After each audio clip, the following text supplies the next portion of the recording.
सबसे पहले तो नमन है मेरे देश के संविधान को, और नमन है मेरे देश के रीति रिवाजों को, जो पुरुष प्रधान होते हुए भी पुरुष लाचार है, पुरुष की कहीं नहीं सुनी जाती। एक पुरुष जन्म लेता है सिर्फ जिम्मेदारियों के साथ, उसमें उसके कोई ऐशो आराम कुछ नहीं है, उसकी ज़िंदगी में सिर्फ जिम्मेदारियां हैं। वो अपने लिए कभी कुछ नहीं कर सकता।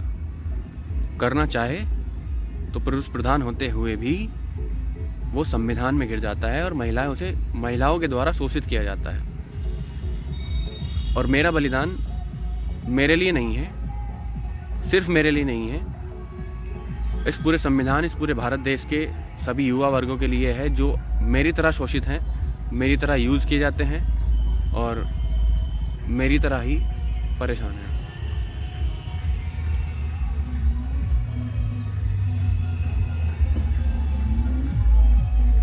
तो बात ऐसी क्या है, मतलब बहुत पुरानी है, 3 साल पुरानी बात है कि मैं एक लड़की के साथ रिलेशन में था जिसका नाम एकता चौधरी, गोत्र झिंगाला है, रहने वाली किशनपुर की है, बाप का नाम उपेंद्र सिंह है, माता का नाम नितेश देवी है, भाई का नाम प्रणब झिंगाला है, रहने वाले किशनपुर चंदक के हैं। 3 साल लगातार उसने मुझसे एक ही वादा किया कि मैं शादी करूंगी, तुम गवर्नमेंट जॉब ले लो, मैं पक्का तुमसे शादी करूंगी, और इस बेसिस पे मुझसे खर्चा खाती रही। यहाँ तक कि उसने अपने स्कूल की फ़ीस के लिए भी मुझसे पैसे लिए। फ़ीस जमा की या नहीं की मुझे नहीं पता।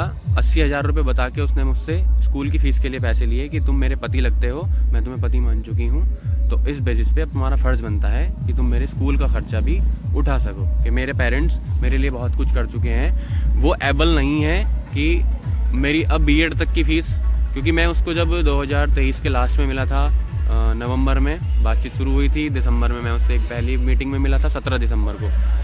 उस समय पे उसने मुझसे कहा था कि मैं ग्रेजुएशन में मतलब अंडर ग्रेजुएशन मतलब बीएड कर रही हूँ, और उसका फर्स्ट ईयर है अभी, मतलब फर्स्ट ईयर की फ़ीस मैं जमा कर चुकी हूँ। सब कुछ बातें मतलब खुली थी। मैंने भी उसको बोल दिया था कि जब तू मेरे को पति मान चुकी है तो मतलब तू हक जमाया कर, और उसमें मेरा मतलब कोई भी इंसान अगर इन्वेस्ट करता है तो मतलब ये सोच के करता है कि ये एक दिन लौट के आएगा, भले ही नुकसान से आएगा बट लौट के आएगा, कुछ तो आएगा, ठीक है।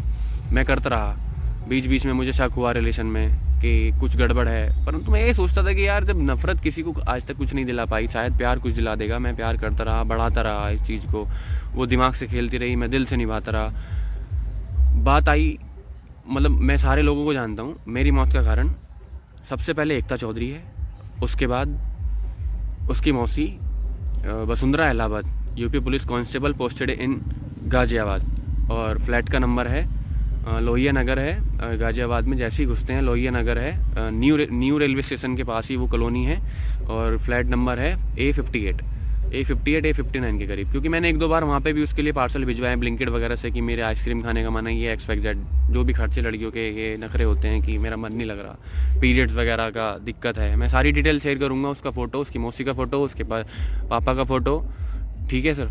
और अभी मैं करीब 2-2.5 साल से तैयारी कर रहा हूँ गवर्नमेंट जॉब की। तब से वो मेरी लाइफ में आई थी, तभी से मैं सीरियस हुआ था। मैं कभी सीरियस नहीं था गवर्नमेंट जॉब के लिए, क्योंकि मैं सोचता था कि मैं किसी का नौकर क्यों बनूँ जब मैं एक बिजनेसमैन बन सकता हूँ। क्योंकि मेरे पापा हाथ के कारीगर थे, मतलब अब वो ठेकेदारी करते हैं बहुत दिनों से, जब से दिल्ली से गए थे, मतलब जब से दिल्ली गए थे तब से ठेकेदारी करते हैं। वो करते नहीं हैं, मतलब ठेकेदारी में ही करवाते हैं। तो उसके बाद अब ये तो हो गया फ़ीस वाला कि 80,000 रुपये फ़ीस दिया। 1-2 बार वैसे भी ले गई मुझसे वो पैसे, 10-20 हज़ार रुपये, लगभग 1 लाख रुपये के करीब मैंने उस पर कैश कर दिया। और छोटा मोटा खर्चा, जब से वो मेरे साथ रिलेशन में आई थी तब से कंटिन्यू रिचार्ज चल रहा था उसके मेरे पास से। कभी ये टॉप मंगा दो, कभी ये वाले शूज़ मंगा दो, कभी मेरी मम्मी के लिए शूज़ मंगा दो, कभी मेरे दूसरे वाले फ़ोन में रिचार्ज कर दो, कभी मेरे को ये खाना है, कभी मेरे लिए ये मंगा दो। जब भी मिलने आती थी, कभी 500 रुपये की चॉकलेट ले जा रही है, कभी 300 रुपये की चॉकलेट ले जा रही है, मेरे को तो ये इसी रेस्टोरेंट में खाना है, मेरे को तो यही करना है। मतलब ये सारे मतलब उस तरीके से करती थी जिस तरीके से एक हस्बैंड करता है, और मैं उसी तरीके से निभा रहा था। पति मान चुकी थी, सारी डिटेल्स, कॉल, चैट वगैरह सब कुछ है मेरे फ़ोन में। ऐसा नहीं है कि मैं कोई झूठा ब्लेम लगा रहा हूँ उस पर। उसने आज तक कभी अपने घर में नहीं बताया कि मैं इस रिलेशन में हूँ, और शादी हो रही थी तब उसको फ़र्ज़ बनता था कि एक बार आप लड़का देख लो, बातचीत कर लो, आपको पसंद है तो ठीक है, नहीं पसंद है तो फिर मैं उसको बोल दूँगी कि वो नहीं आएगा हमारे बीच में, ठीक है। और इसी चीज़ का मुझे गम है कि जब वो 3 साल से पति मानती थी और मान रही थी, तो अब मेरे को क्या मतलब, अब अच्छा मतलब ठीक है कि मैं लगने वाला हूँ और वो लगा हुआ है। भाई फ़र्क इतना है कि मैं लगने वाला हूँ और वो लगा हुआ है। मेरा रिजल्ट देख लिएगा कोई भी, मैं SSC GD में भी पास हूँ, और BSF HCM का मेरा फिजिकल हो चुका है, और पेपर कर लूँगा मैं जब 2.5-3 साल से। मैं कॉन्फिडेंस से कह रहा हूँ कि मैं उसका पेपर भी कर लूँगा और टाइपिंग भी निकाल लूँगा, ईजिली निकाल लूँगा मैं उसकी टाइपिंग। मैं कह रहा हूँ कॉन्फिडेंस से, अगर वो मेरे साथ रहे तो ठीक है। मुझे इस बात की दिक्कत नहीं है कि मेरा पैसा लग गया, पैसा इंसान बहुत कमा सकता है, लेकिन मेरे 3 साल की फीलिंग्स जो मैंने, ये मेरा ज़िंदगी का पहला और सच्चा प्यार था, इसलिए मैं ये कर रहा हूँ, ठीक है। बात आती है, मैंने उसको ये बात बोली, चल ठीक है, जब तेरे मन में कोई सच्चाई नहीं थी, तेरा ये ट्रू लव नहीं था, लेकिन मेरा ट्रू लव था। मेरे को तू एक काम कर, जो तूने पैसे लिए हैं, जो तूने खर्च करवाया है, तू शादी कर रही है अपनी मर्जी से कर ले, मुझे कोई दिक्कत नहीं है। फिर मैं झेल लूँगा, 1-2 साल तेरे गम में रहूँगा, लेकिन झेल लूँगा, लेकिन तू मेरा पैसा वापस कर दे, अपना हिसाब कर ले, बात ख़त्म कर, ठीक है। इस बेस पे आके उसने पुलिस कंप्लेन करी, ठीक है। पुलिस कंप्लेन कर दी, उसने करी है, उसकी मौसी ने करी है। अभी दरोगा साहब जी ने कुछ ऐसे खुल के नहीं बताया है कि किसने करी है, ठीक है। मेरे को नहीं लगता कि पुलिस कंप्लेन लीगली हुई है। उसकी मौसी डिपार्टमेंट में, उसका मौसा डिपार्टमेंट में है, कहीं ना कहीं वो दबाव बना रहे हैं, इस केस को दबाना चाह रहे हैं बाहर से बाहर। आई थिंक मुझे यहाँ तक लगता है कि उसके पापा को भी इस केस के बारे में कुछ नहीं पता है। अगर पता होता तो वो अपनी लड़की की इज्जत बचाने के लिए सीधा हमारे घर आते, हमसे कॉन्टैक्ट करते, कुछ ना कुछ होता, ठीक है। मेरा मानना यही है। अगर वो उसके पापा ने ये केस किया है तो फिर उसके खानदान ही ख़राब है, ठीक है। मैं नहीं मानता एक अच्छा खानदान है। मैं उसका फ़ोटो डिटेल सब कुछ शेयर करूँगा।